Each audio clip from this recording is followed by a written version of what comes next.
Jai Hind class 12 students. I hope that all of you are fine and do your studies on the regular basis.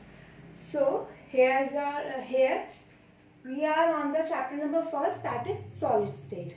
Okay, up to till now we have discussed about the packing in the crystals, that how one dimension, two dimension, three dimension packing of the crystals are there, and also about tetrahedral and octahedral void.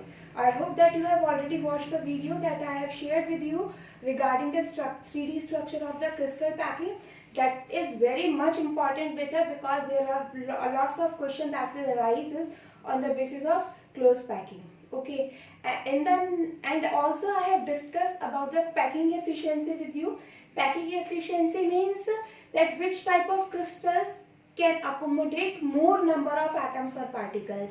So we have studied about the packing efficiency in simple cubic unit cell, face centered cubic unit cell and body centered cubic unit cell. Okay, so now there is the next term that is related to the dimensions of the unit cell, that is density of a unit cell. Okay, if you remember about the formula of density, we generally represent density by rho. Density is mass upon volume.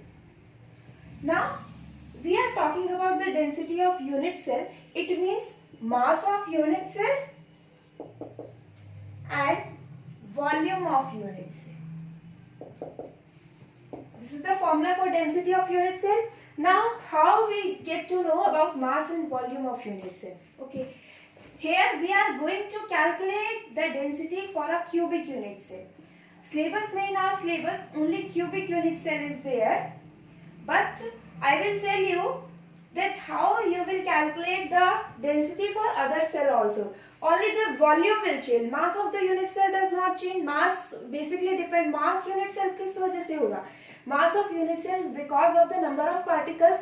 So if you know about the number of particles and mass of every atom, then you can easily calculate the mass of the unit cell. It means mass of the unit cell remains same. Only the volume of unit cell will change. Like if you have to calculate the volume of a sphere, तो उसमें अलग formula होगा. If you have to calculate the volume of a cone, then the formula will be different. So in the same way, if we change our unit cell from cubic unit cell to any one, मैं यहाँ पे लिख दे रही हूँ that we have to study about cubic unit cell only. Okay, so as we know that ये x axis है, ये y axis है और ये z axis है. Volume क्या होता है हमारा? Volume is equals to length into breadth into height. As we are considering the cubic unit cell, so all the edge lengths are equal. अगर ये a है तो ये भी क्या होगी? A. So only the difference of this length, breadth and height is different in every type of unit cell. Here we are considering the cube. आप cube consider कर रहे हो तो it means all the edge length भी A है, ए जो भी आपकी यूनिट होगी, लेंथ भी ए यूनिट है, ब्रेथ भी ए यूनिट है एंड हाइट भी क्या है आपकी a unit. It means volume is equals to कितना हो जाएगा क्यूबिक यूनिट सेल का? A into a is equals to a cube unit. जो भी आपकी यूनिट्स होंगी, जिस भी यूनिट में आपका एज लेंथ आपको गिवन होगी. सो हियर ए क्या है? A V have discussed this A various time. A is the age length and I told you about the different parameters of the unit cell ABC आपकी क्या होती थी? Edge length. और cubic unit cell का अगर आप consider करो then all the edge lengths are equal, इसलिए मैंने तीनों को क्या लिया है? ए लिया है. इफ अगर तीनों डिफरेंट होती तो सपोज करो लेंथ ए होती, ब्रेथ आपकी सी होती और हाइट आपकी लेंथ ए होती, ब्रेथ बी होती और हाइट आपकी सी होती. तो वॉल्यूम आप कैसे कैलकुलेट करते? A into B into C. So these values are given to you, but in your syllabus only cubic units are there. So we don't much care about anything else. We just take this A cube unit. Now we have calculated the volume. हमने volume calculate कर दिया. This is the volume. Now comes to the mass of unit cell. Mass of unit cell. Now, just tell me, is any mass of the unit cell was there? Unit cell का कुछ mass होगा? Unit cell itself had no mass. The mass of unit cell is because of the particles present in that. So basically, for calculating the mass of the unit cell, we must have to consider of the mass of the atoms present in it. So mass of unit cell is equals to mass of particles present in unit cell. तो basically यही होगा आपका mass of the unit cell कि आप all the particles that are present in the unit cell आप उन सबका mass calculate करो and that will equals to the mass of unit cell. Now how we are going to calculate the mass of the unit cell? Suppose I am denoting this as small m.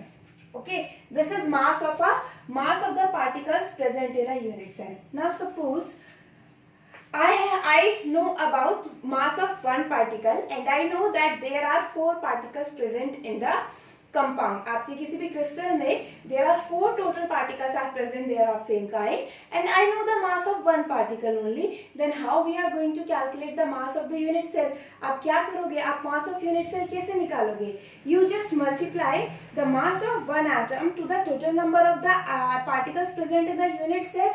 तो वो हमें क्या देगा? That will be equals to the mass of unit cell. आपको सारे particles का mass चाहिए ना, तो basically यहाँ पर m क्या होगा? M is not the molar mass of the unit cell. वो M is not the M is simply the mass of the unit cell. तो अगर आप M कैलकुलेट करोगे तो M क्या होगा? Z, that is number into M upon NT. This is the mass of unit cell. मैं यहाँ से लिख दे रही हूँ. Simply आप इसे कर दो mass of unit cell. तो mass of unit cell क्या होगा बेटा? The total number of particles present in the unit cell into molar mass of the particle divided by Avogadro number because we require the mass of the one atom. और आपको and the mass that is given to you is the molar mass. Molar mass कितने moles का होता है? The molar mass is for 6.022 into 10 की power 23 moles के लिए आपको mass दिया होगा atoms के लिए. But we require the mass of the one atom. So how we are going to calculate the mass of particle in the unit cell? Simply the number of particles in the unit cell into molar mass of the particle in the unit cell divided by Avogadro number. तो ये जो आपका this value, this is the mass of an atom. This value is mass of an atom. Okay, so I hope that this is clear. Now, what will be the formula for density? The formula for density will be equals to now. Density is equals to mass of unit cell क्या हो गया? Z into M upon Na divided by volume. Volume आपका क्या था? AQ. So this is the formula for density where we can write रो आपकी क्या हो गई? Density. Z क्या हो गया? Number of atoms in unit cell. Okay. A आपका क्या हो गया? Age length. And generally your age length is given in picometer. So you must know about how will you convert picometer into meter or centimeter. I will write here 1 picometer is equals to 10 की power minus 12 meter or 10 की power minus 10 centimeter. You can calculate it out. Picometer means होता है minus 12, 10 की power minus 12 meter. As you know, the size of atom is very small. तो इसलिए radius भी आपकी क्या होगी? जो आपका length होगी, that is also approx 10 की power minus 12. Okay. Now next is M, molar mass. M is molar mass. और आपको जो भी गिवन हो, atomic mass और molar mass is given to you. Na, what do you mean by Na? That is Avogadro number and value of Na is 6.023 into 10 to the power 23. So I hope this density of unit cell is clear to you. Now how the question will arise? On this topics only numericals will came. Numericals में क्या? Generally all the numericals are based on this Z value. Means you have to find out the nature of the unit cell. Z आपको क्या बताता है? Nature of unit cell. So how? If Z is equals to 1, remember करो Z क्या था? The total number of particles in a unit cell. And if Z is equals to 1, then which type of unit cell was there? Simple unit cell. So Z basically tell us about the nature of unit cell. Z आपको क्या बताता है बेटा? Nature of unit cell. Okay, nature of unit cell we must know about. We get to know about the from the Z value. Z1 है simple unit cell, Z2 है then it will comes out to be BCC body centered unit cell and Z अगर आपका 4 है comes out to be FCC or CCP structure. You must know about FCC and CCP are equal. Though both are the name of the same kind of closed three-dimensional closed packing. आपने पढ़ा हो, video देखी हो, ABC type की जो packing होती है, that we comes to know about, that we know that as FCC और CCP जो आपकी ABC टाइप की पैकिंग होती है. Okay, so I hope this is clear. Generally all the questions are based on Z, but if sometimes also density may be asked to you, molar mass may be asked to you, edge length may be asked to you. तो आपको बस इसमें mathematical calculation है. मैं आपको एक simple question दिखाती हूँ करके. सिंपली एक क्वेश्चन है. I'm not going to write down the whole of the question. I'm just writing down the value that what is given to you. Okay, I will share the question and assignment with you. So here I'm just writing the questions in a short form like that. Then the question is silver form CCP lattice. Silver means AG form CCP lattice. This is the question. Silver form CCP lattice and its edge length. I'm not write the full question beta. I'm just writing in a short form. Edge length, that is our A. It is 408.6 picometer. AG form a CCP lattice, and from X-ray studies we found its edge length to be 408.6 picometer. Now calculate its density. Calculates its density. And also we are provided is this molar mass of Ag is equals to 107.9 gram per mole. Okay, so this is the question for us, that silver Ag form a CCP lattice, and from X-ray study we found edge length to be 408.6 picometer. You have to calculate its density and molar mass is given to you. Now we have to write, firstly we will write the formula Z into M upon A cube into Na. Okay. Now what we are going to do, अब आप देखिए density you have to find out. तो आपको उसके लिए क्या चाहिए, Z and A and N. We know about the value of M is molar mass, that is 107.9. Okay, Avogadro number 6.022 into 10 की power 23.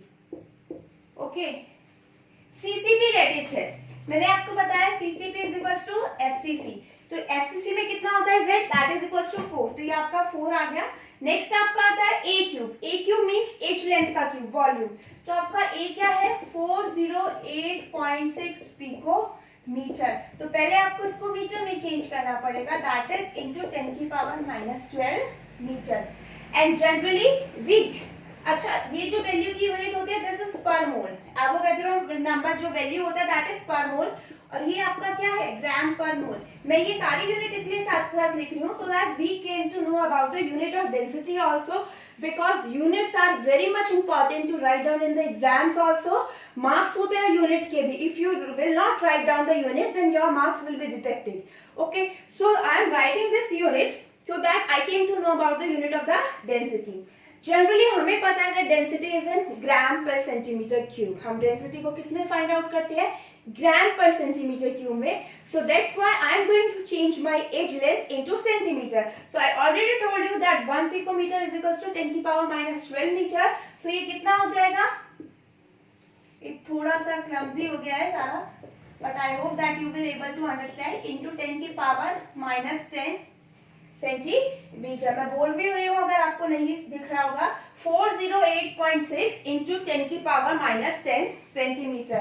So now we are going to put this value here, 408.6 into 10 की power -10 का cube. This is our density.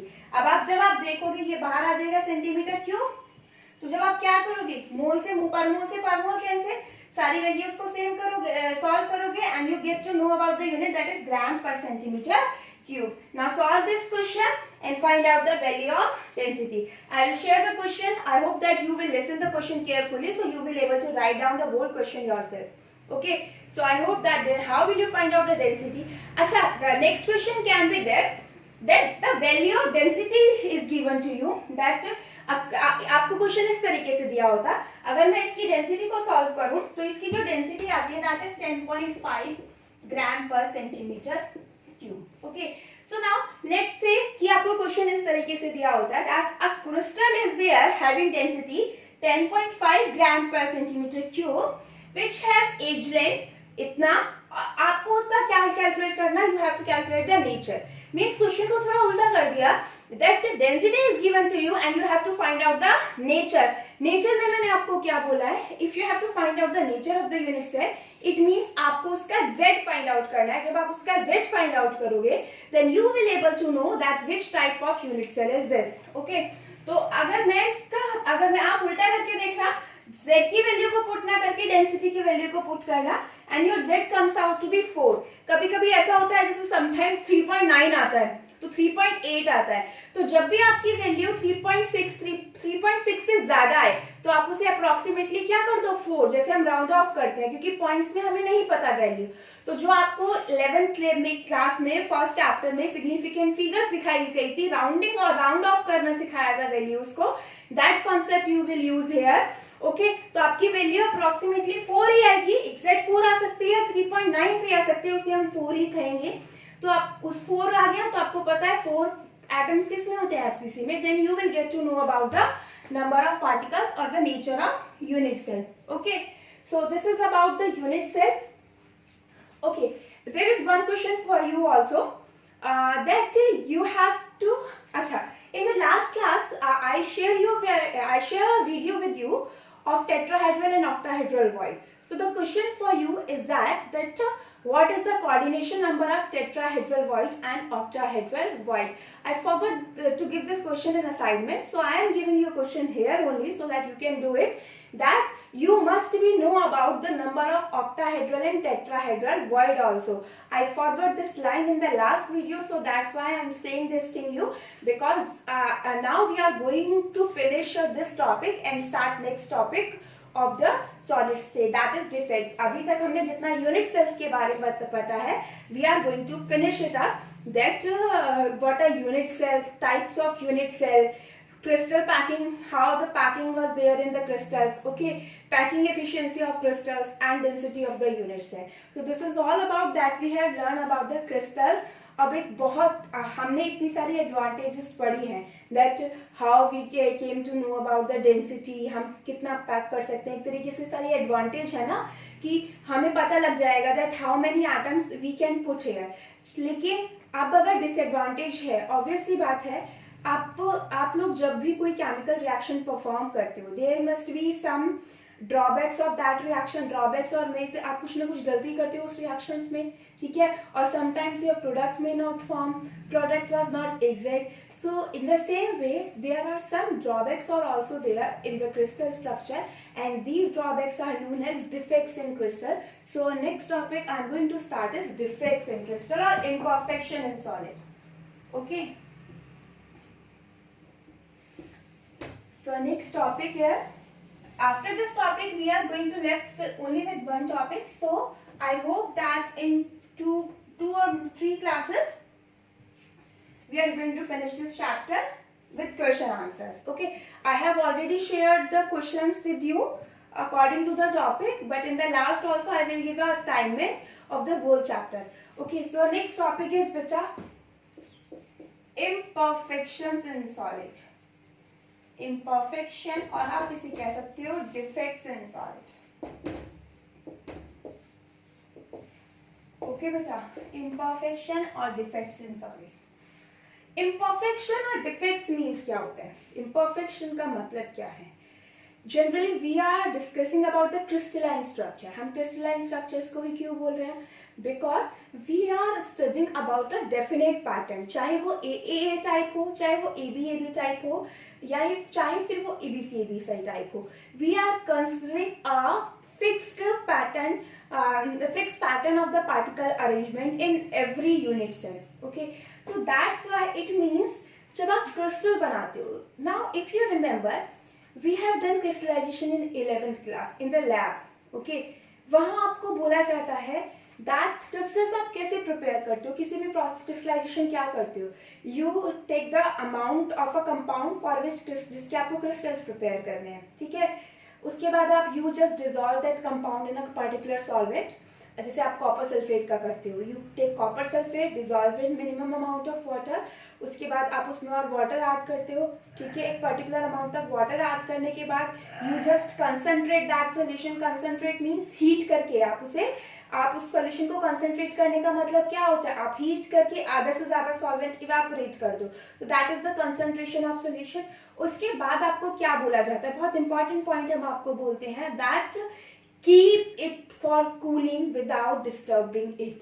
जिस भी vessel में आप crystal बना रहे हो, हम आपको बार बार बोलते हैं don't disturb it when crystallization process will occur. तो ऐसा हम क्यों बोलते हैं, क्यों होता है ऐसा, that you have not rapid, you are not allowed to do rapid cooling for crystallization process.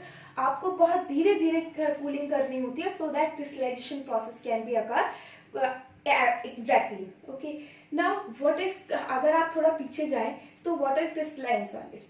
Crystalline solids क्या होते हैं, regular arrangements of particles what they are. Okay, now suppose करो मेरे बहुत सारे इस तरीके से ऐसे ही पार्टिकल्स हैं, ठीक है, जो आपने कंसंट्रेटेड सॉल्यूशन किया है, उसमें इस तरीके से आपके पार्टिकल्स कहीं कहीं भी प्रेजेंट है। Okay, now you have to do its, आप इसकी क्रिस्टलाइजेशन कर रहे हो, मींस आपने जो सॉल्यूशन बनाया है कंसंट्रेटेड, आप कह सकते हो उसमें इस तरीके से पार्टिकल्स प्रेजेंट है ना, आप मतलब मूवमेंट है, ऑब्वियसली बात है, when the solution is hot तो उसमें मूवमेंट ज्यादा रहेगा। जब आप उसे कूल करोगे so they will stiff at their position, उनकी काइनेटिक एनर्जी कम होती जाएगी, वो अपनी एक पोजीशन पे आना शुरू हो जाएंगे।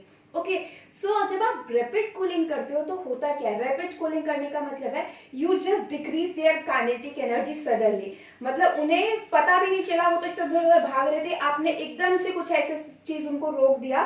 सपोज करो एक मतलब 5 students are there in the room, उन्हें एकदम भाग के रूम से बाहर आना है, ठीक है, तो एक और आपने बाहर से दरवाजा बंद कर दिया, तो वो क्या होंगे, आप वो एकदम भाग के दरवाजे की तरफ आए और आपने एकदम से दरवाजा बंद कर दिया, तो जितना स्पीड से वो भागे थे उनकी काइनेटिक एनर्जी कम हो गई या नहीं होगी, मींस वो उस गेट से टकराएंगे और वापस किसी ना कहीं जगह रूम में गिर जाएंगे। But in the same case अगर रूम खुला होता तो भाग के कहीं बाहर जाते, पूरा घूमते, तो धीरे धीरे उनकी काइनेटिक एनर्जी कम होती। लेकिन आपने क्या किया, उस गेट को बंद करके you just suddenly give a break to their kinetic energy, इसकी वजह से वो गिर गए, उन्हें चोट लग गई। Okay, so in the same way this we can relate from here, अगर hot solution है it means they are the particles are moving here and there and they have, और आपने rapid cooling कर दी, it means कूलिंग करने पर उन्हें जहां जगह मिली वो वहीं रुक गए। मतलब सपोज करो पार्टिकल्स को जाना एक स्पेसिफिक पोजीशन पे था, but due to rapid cooling उन्हें जहां जगह मिली वो वहीं रुक गए, and a crystal, proper crystal will not form. Proper crystal का फॉर्म होता है जब रेगुलर अरेंजमेंट होता है, that's why we see that for crystallization process to be occur accurately you have to cool down the solution slowly, क्योंकि जब धीरे धीरे काइनेटिक एनर्जी उनकी कम होगी, so the particles get to know कि उन्हें कहां पर जाकर फिट होना है। बट अगर आप सडनली डिक्रीज कर दोगे काइनेटिक एनर्जी तो वो जहां उन्हें जगह मिलेगी वो वहीं रुक जाएंगे। So I hope that this thing is clear to you that how crystals are form. Okay, अब इम्परफेक्शन का मतलब क्या है, इम्परफेक्शन वही है, इम्परफेक्शन का मतलब है irregularity in arrangement of particles. यहां मैंने आपको एक सिंपल एग्जांपल बताया, आपने हीट करा और फिर रैपिड कूलिंग करके इम्परफेक्शन ला दिया। So there are so many ways in which imperfection in solid can be arise. So I hope the meaning of imperfection is clear to you. Imperfection is simply irregularity in arrangement of particles. Irregularity in arrangement of particles. Okay, so this is known to be imperfection or defects in solid. Now the question arises how the defects in solid arises. Okay, so there is only one way कि आपने heat और cool कर दिया, imperfection solid में arise हो गया. There are so many ways in which imperfection in solid can be arise. So we will categorize defects in solid basically. होते तो और भी है, but basically I am going to summarize it in two types: point defects and line defects. Points defects and line defect. Okay. अब point defect क्या है? Suppose करो a crystal was there like this. ठीक है, arrangement है. The arrangement is like this, A B A B A B. कुछ भी ऐसा पूरा crystal pack है. Now point defect means एक किसी भी certain points पर, points means lattice side. Points we are referring here at lattice side. किसी भी एक लेटेस्ट पॉइंट पर कोई डिस्टरबेंस आ जाए, कोई पार्टिकल एक्स्ट्रा आ जाए, कोई पार्टिकल चला जाए, तो एक पॉइंट की वजह से जब ज्योमेट्री डिस्टर्ब होती है, that is going to be point defect. और लाइन डिफेक्ट का मतलब क्या है? ऐसे ही मैंने बहुत सारी लाइंस लगाई हुई हैं और उसमें से पूरी की पूरी एक लाइन में डिफेक्ट आ जाए, so that will known to be line defect. But here we have to discuss only about the point defect. Okay, so I will start with the point defect. Line defect just एक information के लिए था आपका. So I'm going to start with point defect. So point defect basically arises because of the point in the crystal. So here, so I'm going to start with types of point defect. So point defect basically categorized into three types. एक होता है stoichiometric defect. एक होता है आपका non stoichiometric defect.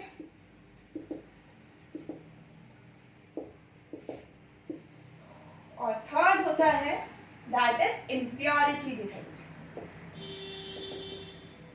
Impurity defect. So here are three defects: stoichiometric, non-stoichiometric, impurity.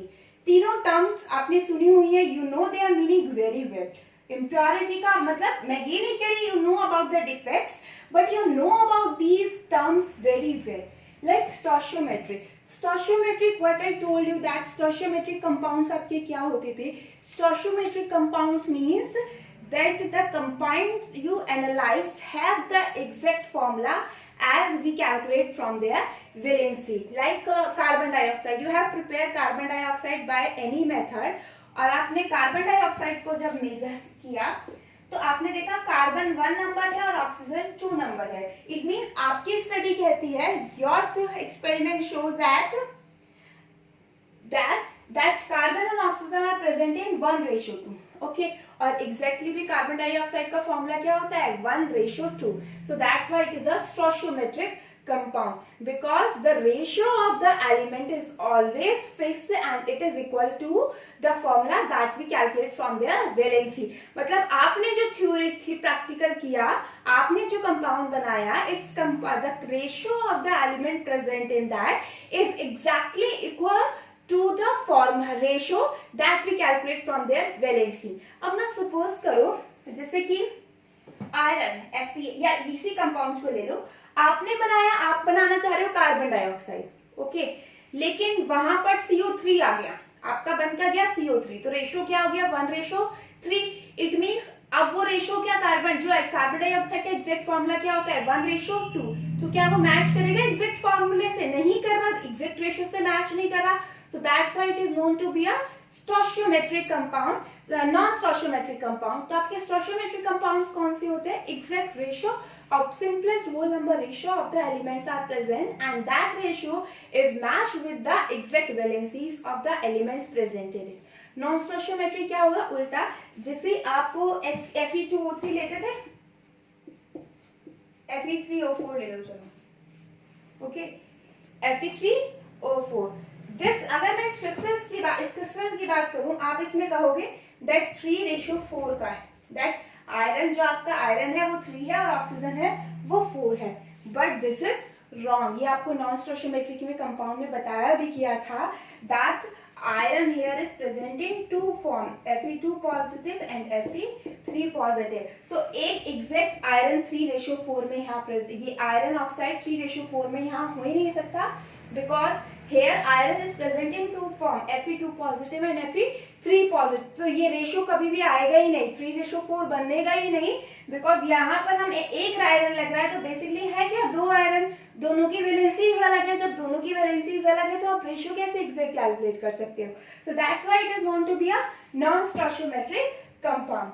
Last आता है आपका इम्प्योरिटी, इम्प्योरिटी मतलब क्या होता है, बस सिंपल है, आपको कोई क्रिस्टल है अच्छा खासा बैठा है बड़े आराम से and you just add a impurity, आपको परेशान करना है तो you just add simple any compound into that. So these are the meaning of their term, what is stoichiometric, non stoichiometric and impurity. तो बेसिकली बेटा अगर मैं स्टोइचियोमेट्रिक डिफेक्ट्स को आप सिंपली डिफाइन करूं तो it means simply that these are the fine defect which does not disturb the stoichiometry of the compound. Stoichiometric defect क्या होता है, no disturbance in stoichiometry.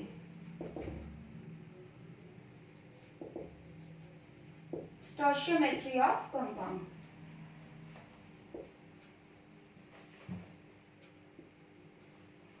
और आप ये भी कह सकते हो इसके लिए स्टोइचियोमेट्री की जितना रेशियो एलिमेंट्स का डिफेक्ट से पहले प्रेजेंट था उतना ही रेशियो बाद में भी प्रेजेंट होगा. सपोज करो ए और बी दो से आपका बना हुआ, एग्जाम्पल मैं ऐसे लिख देती हूँ समराइज करके, ए और बी, ए का रेशियो बिफोर डिफेक्ट 2:3 था और आफ्टर डिफेक्ट भी ये रेशियो क्या रहा, 2:3. नंबर में भी change, anything can be change but their ratio can not be change. So this is the stoichiometric defect. Non stoichiometry में क्या होगा, सपोज करो ये 2:3 है, बाद में 2:1 हो जाए या 1:2 हो जाए, इस तरीके से कुछ भी हो सकता है, रेशियो चेंज हो जाए. Stoichiometry of the crystal will disturb, or we can say that the ratio of the constituent particle before and after the defect are different. Impurity is the another case. Impurity में हम stoichiometric और non stoichiometric नहीं लेते. Impurity आप कुछ बाहर का element उसमें ऐड कर रहे हो. So I hope that these terms are clear to you. I am again saying that stoichiometric defect का आपका मतलब क्या होता है. Stoichiometric defect means the compound that does not disturb the stoichiometry of the compound, वो defect जो compound की stoichiometry को इफेक्ट ना करे. ओके, नेक्स्ट है आपका नॉन स्टोइचियोमेट्री, मतलब आपका रेशियो, अगर ए और बी का रेशियो पहले 2:1 था तो अब सॉरी 2 और 3 था तो हो सकता है 1:1 हो जाए या 1:2, रेशियो चेंज हो जाए उन एलिमेंट्स का. ओके, और इम्प्योरिटी हम लास्ट में डिटेल में डिस्कस करेंगे. So now we are going to start with the stoichiometry because we have to discuss a lot of type of stoichiometric non-stoichiometric defect. ये भी certain types में divide है. I'm not able to make the whole chart on this board, so that's why मैं आपको अलग अलग बता रही हूँ. तो अभी हमने पहले क्या देखा, इंटरस्टिश, हमने देखा डिफेक्ट्स, दो टाइप के देखे, point line. Okay, again point defect 3 categories में डिवाइड हुआ, stoichiometric, non stoichiometric and impurity. चलिए अब हम स्टोइचियोमेट्रिक डिफेक्ट को डिटेल्स में स्टडी करते हैं. मैं आपको समझा रही हूँ, notes I will share with you और you have to prepare it yourself. Main points जो है इसमें वो आपको शेयर कर दूंगी. जो एग्जाम्स में जिस तरीके से क्वेश्चन पूछे जाएंगे, जो पॉइंट्स है मेन रिमेम्बर करने के लिए, वो मैं साथ साथ आपको समझा रही हूँ and I will share the points in notes also. Okay, so just listen carefully. सबसे पहले आपका हमने पढ़ा stoichiometry. Stoichiometric effect. So basically stoichiometric defect is occurring in two types of solid. पहला आपका होता है for non-ionic solid और दूसरा हमें पढ़ना है for ionic solids. It means दोनों में एग्जिस्ट करता है पर दोनों में अलग अलग तरीके से एग्जिस्ट करते हैं. Stoichiometric defect, defect. It is for non-ionic solid and it is for ionic solid. Okay. अब अगर हम आयनिक नॉन आयनिक सॉलिड्स के लिए देखें या आयनिक सॉलिड्स के लिए देखें तो नॉन आयनिक सॉलिड्स के लिए दो टाइप का होता है. एक होता है वैकेंसी, एक तो आपका होता है बेटा वैकेंसी डिफेक्ट एंड नेक्स्ट आपका होता है interstitial defect. Interstitial. I know you know. I hope that you are aware about this interstitial word. The space which is present between the particles. आपने कोई यूनिट सेल को completely pack कर दिया. अब particles जहाँ है वहाँ तो ठीक, लेकिन उन पार्टिकल्स के अलावा जहाँ जहाँ भी उस यूनिट सेल में स्पेस है that is known to be interstitial space और voids. आप जो अगर void बन रहा है तो void, otherwise interstitial space. Okay, तो दो टाइप का हो गया, वैकेंशियल और इंटरस्टिशियल। लेकिन अगर आप आयनिक सॉलिड के लिए बात करो तो आयनिक सॉलिड के लिए भी again it is divided into two type, and that is Schottky